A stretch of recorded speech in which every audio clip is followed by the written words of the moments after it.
आम्ही कॉलेजला शिकत असताना अतिशय छान दिवस गेले आमचे 4 वर्ष. कारण आमचे जे सिनियर्स होते ते सगळे सिनियर्स एकाहून एक गुणी विद्यार्थी होते. त्या काळात शासकीय अभियांत्रिकी महाविद्यालयात प्रवेश मिळवायला 12वीत खूप मेहनत करावी लागायची. तेव्हा JEE होती, पण 12वीच्या PCMच्या ग्रुपवर आम्हाला PCMच्या ग्रुपच्या मार्कांवर आम्हाला ॲडमिशन मिळायची आणि तिथे खूप हाय पर्सेंटेज लागायचे गव्हर्नमेंट कॉलेजमध्ये ॲडमिशन घ्यायची असेल तर. प्रायव्हेट कॉलेजेस कमी होते तेव्हा.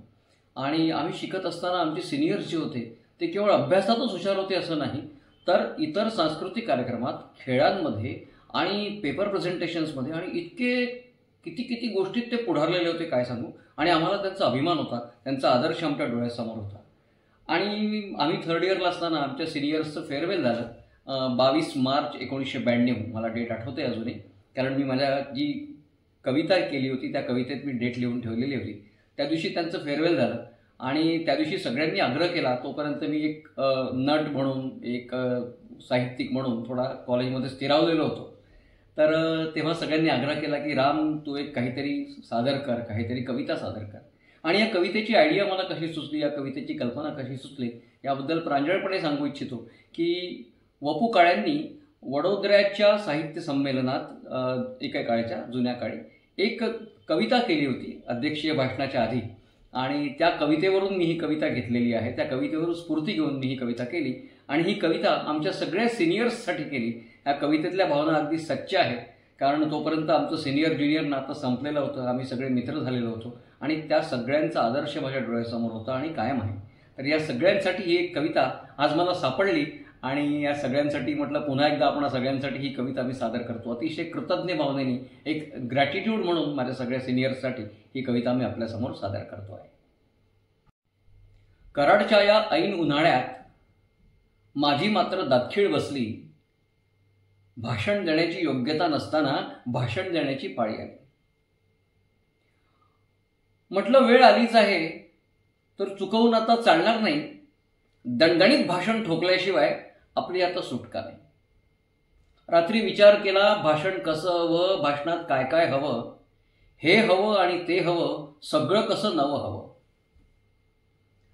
अनुप गोखलेची जिगर हवी, बायवारची चौफेर नजर हवी.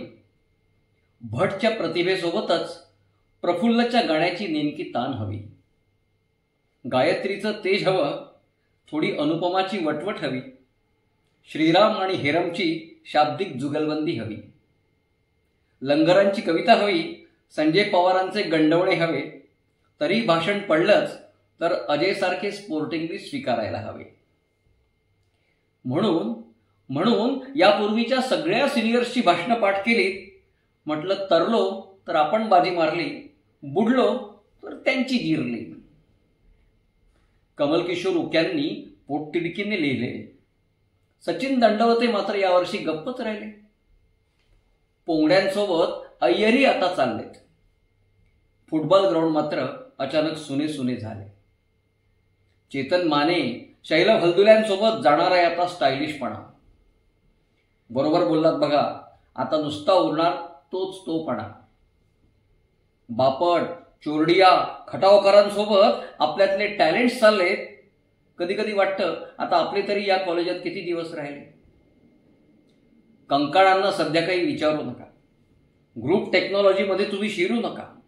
काय ती पारितोषिकं, काय तो मान सन्मान, टेकमास, आविष्कार, विजन, विनम्र हास्य, कल्तीमान. त्यांना हे सगळं कसं साधतं काही कळत नाही. आपल्याला तर साधं जर्नली खरडता येत नाही. या सर्व मित्रांनी आमच्यावर मैत्रीची बरसात केली. निरोप द्यायला म्हणून फक्त अश्रूंची फुले उरलीत.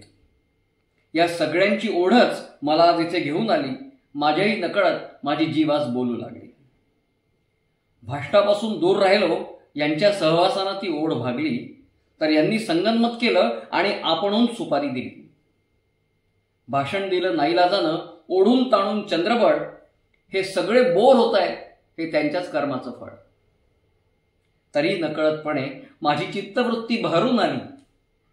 दूर जाणाऱ्या भावांसाठी माझी कविता भरात आली. दूर जाणाऱ्या बहिणींसाठी माझी कविता भरात आली. यात उल्लेख आलेले माझे सिनियर्स म्हणजे अनुप गोखले, राजेश बायवार, चित्तरंजन सुरेश भट, गायत्री, अनुपमा कुलकर्णी, श्रीराम कुलकर्णी आणि हेरम बभ्यंकर ही जोडी त्यांनी सौजन्याची 80-83मध्ये श्रीरामनी त्यातला मळ्ळेकर देसाई साकारला होता आणि श्रीरामनी मळ्ळेकर साकारला होता आणि हेरम बभ्यंकरनी देसाई साकारला होता. माझ्या अजूनही लक्षात आहे. मोहन लंगार माझ्या एका नाटकात त्यांनी माझ्या वडिलांची भूमिका केली होती. संजय पवार कायम हसवत राहणारा, कायम गंडवणारा, आणि कमलकिशोर उके हा अतिशय हुशार विद्यार्थी, अतिशय सामाजिक कार्यकर्ता. सचिन दंडवते आमचा मॅगझिन सेक्रेटरी होता आणि त्यावर्षी त्यांनी मात्र काही लिहिलं नाही, फायनल इयरला असताना खूप अभ्यास करायचा म्हणून. निनाद पोंगडे आणि अय्यर उत्कृष्ट फुटबॉलपटू, युनिव्हर्सिटीच्या टीममध्ये हे दोघं जण होते. आणि त्याच्यामध्ये आपले अजय क्षीरसागर अतिशय स्पोर्टिंग सुंदर फुटबॉलपटू, तो किती खेळ खेळायचा हे आम्हालाही माहिती नाही. चेतन माने आणि शैलभ हलदुले अतिशय देखणे विद्यार्थी, अतिशय स्टायलिश आमचे सिनियर्स. बापट, चोरडिया आणि खटावकर हे म्हणजे तर काय, त्यांचा अभ्यासाचं काही विचारू नका. त्याचबरोबर राजेंद्र कंकाळ या माणसांनी त्या काळात किती पेपर पब्लिश केले याची काही गणतीच नाही. मला लक्षातच येत नाही की यांनी किती पेपर पब्लिश केले. प्रत्येक कॉम्पिटिशनमध्ये हा माणूस पेपर टाकायचा, रिसर्च पेपर. तेव्हा रिसर्च पेपर हे नावसुद्धा आम्ही कधी ऐकलं, आम्हाला वाटलं पेपर म्हणजे तरुण भारत, तेवढंच आम्हाला माहिती होतं. पण यांनी रिसर्च पेपर टाकून त्या सगळ्या याच्यात त्यांनी, त्यामुळे या सगळ्यांचा उल्लेख या कवितेत आलेला आहे आणि सगळ्यांचे खूप संस्कार माझ्यावर आहेत. हे आणि ज्यांचा उल्लेख झाला नाही त्या अनेकांचे संस्कार माझ्यावर आहेत. हे आमचे इमिजिएट बॅचचे सिनियर. त्याच्यावरती 2 बॅचेस आम्ही बघितले. आम्ही फर्स्ट इयरला असताना जी फायनल इयरला बॅच होती आणि जी थर्ड इयरला बॅच होती, त्यांच्यातले सगळ्या सिनियर्सचा आमच्या मनावर पगडा आहे.